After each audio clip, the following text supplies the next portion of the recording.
Loading snacks.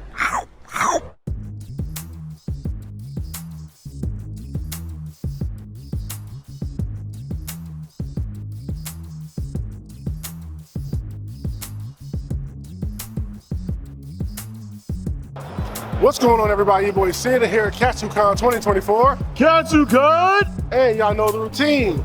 I found something that I thought was extremely cool I wanted y'all to for sure see. So please, sir, introduce yourself to everybody at home. Hi, my name is John Medeiros Jr. I do custom figure works. I'm located out of Missouri. Been doing it for probably close to 25 years now. Wow. How'd you get started, John? Basically, I worked a lot of these for myself and friends that I knew. And as time went on, they'd sit on the back table when I go to shows for people to pick up. Fans would come up and start asking about it. At that time, I was doing mostly 2D work, not 3D work. And they'd see them, start asking about them. So I did a handful of them for the shows to see if people wanted them. They bought them real quick.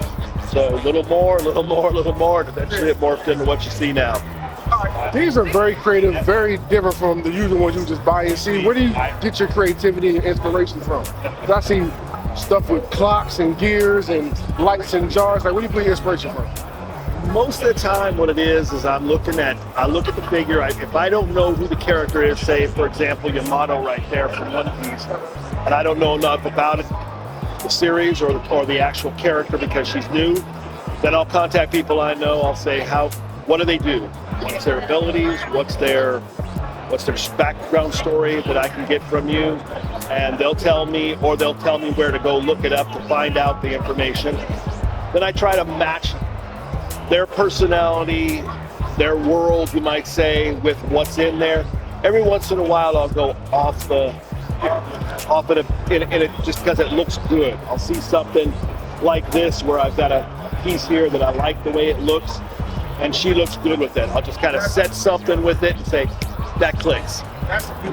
Not gonna lie, that's a standout one right now in my eye. The Boa Hancock we had over here yesterday was one of my favorites.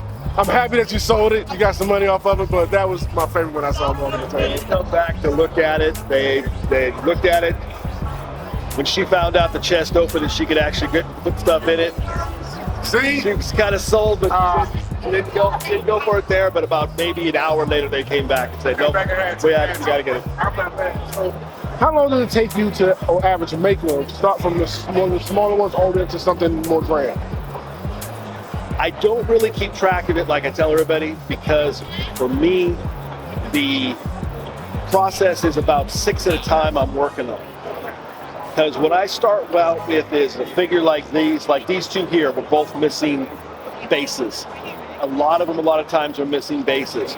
So I'll start out and I'll redo it so that it could fit on something new, and then I repaint it, and a lot of times it's the drying time and the curing time that takes the most of the time. So I'll work on 5 or 6 at a time, and about every 4 or 5 days I'm finishing a group of them. Makes me feel like I'm accomplishing something and getting somewhere, and at the same time it's getting them done. I would say anywhere from 3 to 5 hours on average for each one, adding in the drying times and the times of just settling down.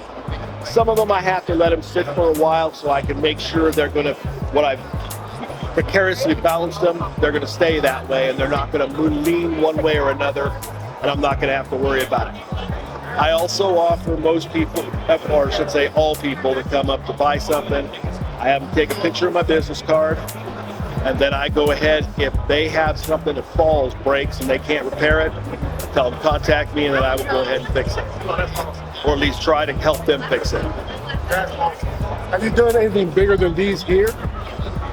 Yeah, I've got some that have gone into the stratosphere, as I like to call it. But they're ones that are specifically for somebody. The largest one was about 3 feet square and about almost 3.5 feet tall. But it was a Folks Holy Bell, if you know what the Holy Bell looks like. It's Bell Dandy from the Oh My Goddess series.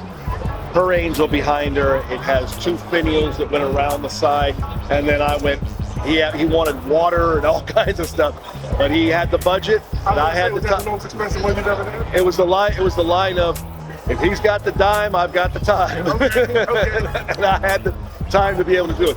It was the most expensive one that I've done, and it was one that he was overseas working at the time when the Afghan war was coming on. He's a civilian contractor. She didn't even know if he was around anymore, but by the time he got back, when he finally got his homecoming, his son came down and picked it up, took it back up there, and they had it on the table when he came in the house. And they said, after he got through crying about all the return to the family, he saw that and he started all over again. Awesome. So it worked out real good. Do you do custom orders? Most of the time it's when I have time, because when I'm not doing this, I do other custom 2D work for people, and I a lot of times have to budget my time, because shows are like every month I have another show, and some months I have 2 shows, and it takes, as I make everything, I have to make sure I have enough time to make enough to make it worthwhile to do those shows. So I will try to accommodate people with commission works, but I always tell everybody, A, be patient, and B, depends on what kind of time I have. You have a certified fan in me now after seeing these, and y'all know me at some point in the future I will add. I get things together, you'll see some of these in the collection for sure. There we go right there. I was about to ask, where can people find you if they aren't here at Katsucon? And what's the next con you're going to be? Next one for me will be Anime Milwaukee, Wisconsin. And then after that, the next week, I'll be in Colorado for Colorado Anime Fest in Denver. Okay. You wouldn't have to just in the future be coming to Otakon, would you? Otakon is in the books, but we need to figure out the logistics, because I a lot of times will pair up with Media Blasters, the video and DVD company. He actually has 2 shows that weekend, because Otakuthon is in Montreal that weekend. So I may handle Otakon for him, and he does that one. Last year I couldn't get to Otakon because I did an adult 18+ show in Denver that was brand new as a favor to somebody that was starting out that show there, and they wanted people they knew to help them get off the ground. So that was why I didn't make the Otakon last year. Otherwise, usually Otakon is one we do every year. Okay, good. That means he's in our backyard, which means I can see him again at Otakon, so I'm happy. I hope you all are happy about hearing that news. Look, it's day 3, we got a little bit left to do, so y'all know the deal.